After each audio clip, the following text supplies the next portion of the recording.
안녕하세요. 세상을 이롭게 하는 일에 관심 많은 승무원쌤 김용숙입니다.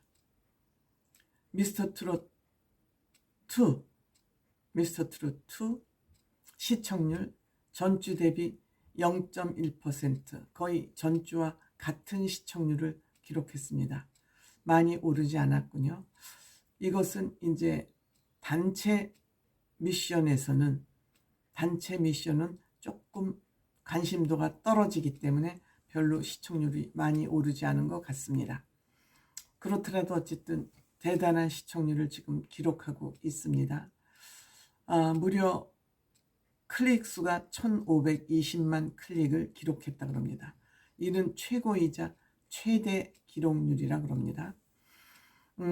미스터 트롯 2 초창기에 어떤 비판이 있었냐면 참가자들 면면을 보면서 구태연하다, 신선한 얼굴이 없다, 또 각 방송사 오디션에서 우승한 사람들이 대거 참여하자 이게 뭐하는 짓이냐 라는 비난이 적지 않았습니다.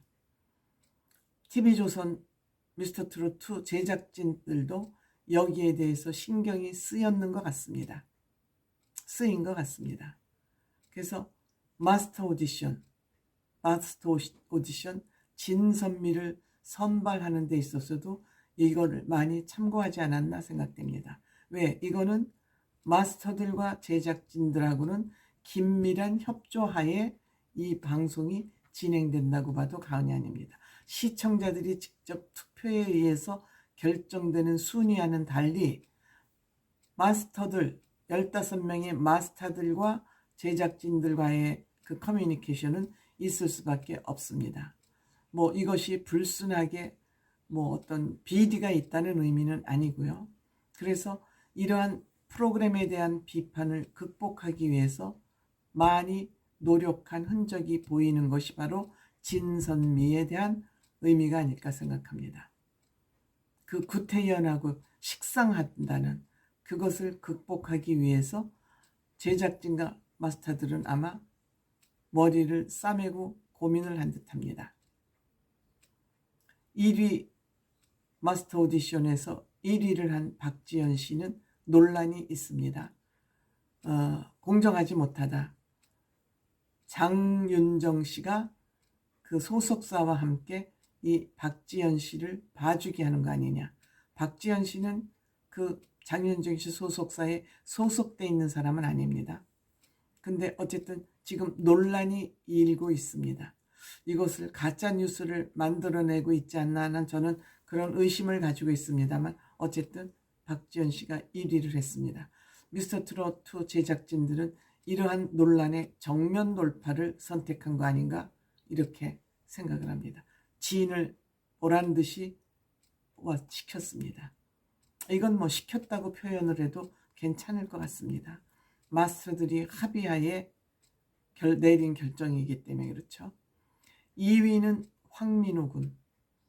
2위 선에 황민호 군이 뽑힌 거 아무도 비판할 수 없을 것 같습니다. 저도 동의합니다.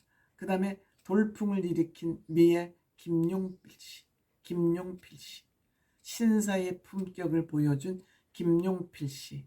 신선하다고 하겠습니다. 어쨌든 이 세 사람을 진선미로 선출을 했습니다. 괜찮은 판단이라고 생각이 됩니다. 다만 박지연 씨가 1위를 한 것에 대해서는 그 출연자 중에서 박지연 씨가 그렇게 월등하게 노래를 잘했느냐에 대해서는 조금, 물론 장윤정 씨가 봐주기로 한다는 그 가짜 뉴스에 대해서는 저는 좀 문제의식을 가지고 있지만 과연 박지연 씨가 1위를 할 만한 그 실력이 딴 가수의 참가자에 비해서 월등하냐에 대해서는 저는 조금 퀘션 마크를 가지고 있습니다.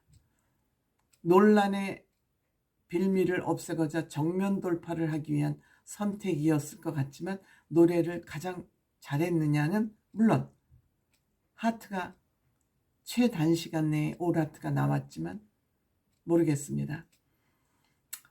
어쨌든 1등을 했습니다. 못난 놈 진성씨, 김희재씨, 장윤정씨가 극찬을 했습니다. 수산업에 어머니를 도와서 종사하는 대학생부였죠. 황민호군 반장부에 나왔습니다. 황민호군을 보면서 김유아 양을 떠올렸습니다. 어떻게 이 두 사람, 김유아 양과 황민호군이 부르는 이 목청은 아이들 목청이라고 할 수 없습니다. 태생이 그러한지 연습에 의해서 그런 목소리, 보컬 트레이닝에 의해서 이런 목소리가 나온지는 모르겠습니다만 정말 대단하다. 끼도 대단하다. 김유아 양의 끼, 황민호 군의 끼, 이 두 꼬마 천재들의 활동을 앞으로 같이 지켜볼 필요가 있다. 님이여, 이 노래는 정말 가창과 스킬과 여러 가지를 필요로 하는데 너무 잘했죠. 기가 막힌다. 저도 기가 막히더라고요. 어이가 없다. 깜짝이야. 어머 깜짝이야. 어떻게 저 키가 125cm라고 그러죠?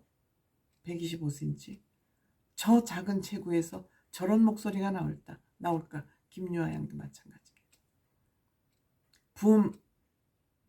감히 탑3에 들어갈 것 같다는 예언을 했습니다. 붐씨 많은 오디션을 그동안 참석하고 프로그램을 진행하고 마스터를 했기 때문에 어느 정도 감이 있는 그러한 마스터이기 때문에 믿어보기로 하겠습니다. 그 다음에 김용필 씨. 김용필 씨는 20년 넘게 방송 생활을 했다고 그러죠. 김용필 씨는 저하고 살짝 스치는 인연이 있는데 제가 생방송 오늘 아침 2002년도부터 시작한 생방송 오늘 아침을 할 때 리포터로 활동했던 사람입니다. 저하고 이름이 같아서 광산김 씨냐고 제가 물어본 적이 있었기 때문에 기억이 나는데 너무 모습이 달라졌어요. 본인 자기 관리를 너무 잘해서 얼굴도 굉장히 세련된 지식인으로서의 면모를 갖췄고 자세도 어쩜 그렇게 피지컬을 관리를 잘했습니까? 엄청 헬스를 열심히 한 그거로 다져진 그런 몸매였습니다. 낭만에 대하여 불렀는데 그 피지컬, 얼굴과 노래가 너무 딱 맞아 떨어졌습니다. 48세의 나이에 새로운 길에 도전한다는 거 쉽지 않은데 그 용기에 박수를 보내고 싶습니다. 워낙 점잖은 사람이었습니다. 제가 기억하는 김용필 씨는 점잖은 사람입니다. MBC 앵커로 리포트에서 앵커 프리랜서 아나운서가 됐다는 건 그만큼 평상시에 이 사람은 노력을 많이 하는 사람이라고 생각이 됩니다. 그때 리포터 할 때도 굉장히 성실하게 점잖게 예의 바른 그런 분이었는데 벌써 48세가 됐군요. 외모, 피지컬 딱 맞아 떨어졌고 진성 씨는 일어나서 기립박수를 했습니다. 장윤정 씨도 재능을 애매하게 가지고 있으면 인생을 망치기 쉬운데 이분은 재능을 제대로 가지고 있다. 첫 소절부터 집중을 하게 하는 독보적인 카리스마, 독보적인 캐릭터를 가지고 있다. 즉 고급진 외모와 고급진 무대 매너를 가지고 있다는 얘기를 이렇게 표현한 것 같습니다. 그 까탈스러운 이용기 씨 인생이 이렇게 해서 바뀌는구나. 앞을 내다본 얘기죠. 탑7에는 분명히 들 것 같다. 물론 진선미의 미가 됐지만 앞으로 다른 무대를 어떻게 할지, 다른 장르의 노래를 어떻게 소화할지, 또 팀미션에서 어떤 모습을 보여줄지는 모르지만 김용필 씨는 그동안 많은 노력을 했구나 하는 것이 저는 이제 조금 인연이 있었기 때문에 마음에 와 닿았습니다. 어쨌든 미스터 트롯 2는 신선한 신인들을 발굴하는데 최선을 다하고 있는 것 같습니다.